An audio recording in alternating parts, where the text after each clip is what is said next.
We started capturing kids' hearts at the beginning of the 2015-2016 school year. It was a great opportunity for us to focus in on relationship building and all be on the same page and be purposeful in how we were going to build those relationships. And it has grown ever since. It's gotten easier for our staff to be able to implement capturing kids' hearts, and our students know how it operates as well, as they're trying to hold each other accountable as they are in control of the classroom. Good morning. Some of the different things that we have within Capturing Kids' Hearts that we do is we shake hands, we greet kids every day at the door. We do handshakes at the door just to greet people, and it teaches us, because I know that later on, when we go into meetings and stuff, we're going to need to learn how to do that the correct way, rather than just how most kids used to do it before we learned the proper way. We just shake hands and go. But now we look them in the eye, have a firm grip, and shake their hand. We share good things. My nephew doesn't have a wrestling tournament, so he gets to come over, and we're going to go out for ice cream. A lot of people are getting more comfortable talking to other students now that we do good things, because people share really personal stuff. I've heard a girl say that her mom is cancer-free, and that really was awesome.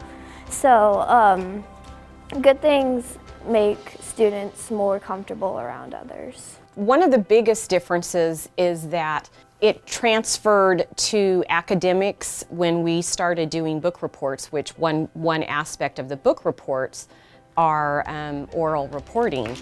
They were much more comfortable when speaking to the group, as well as the quality of affirmations. Here's your lunch as you go. We launch our kids out at the end of the hour. As you enter a place, make sure before you leave it neater than you found it. Have a good day. We do journal writing, which allows us to get to know, that's purposeful in what they're writing about.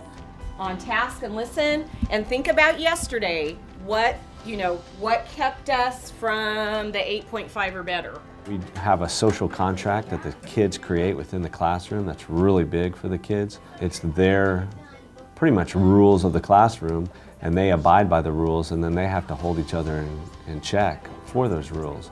And then we also use the Excel model. So I want to make sure that we are all doing better, we all understand it. Capturing Kids' Hearts has done a number of things. It's given us, our class, a common terminology. The kids, when they have that same verbiage and they get to come up with those terms, obviously they have more buy-in. And so it's real hard for a student who maybe would be a behavior problem to act out, because we simply draw their attention back to the social contract. When you ask them, is this the way you want to be treated? No one can say no. I enjoy it personally because it gives me a clear set of rules of what to do, rather than just be respectful and be responsible, stuff like caring and using the golden rule. So raise your hand if you have a good thing to share this morning. And so we're trying to change the students' mindset.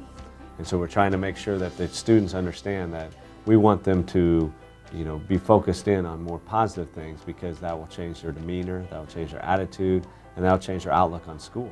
A lot of our staff will do journals, and this is a time where I was in a classroom once, and I listened into a kid talk about how the biggest impact in their life was when their dad left their house, and their mom and dad got a divorce, and dad was leaving, and she said she cried herself to sleep, didn't know what she could do, didn't know if she would make it, and she said, but I'm here, I made it.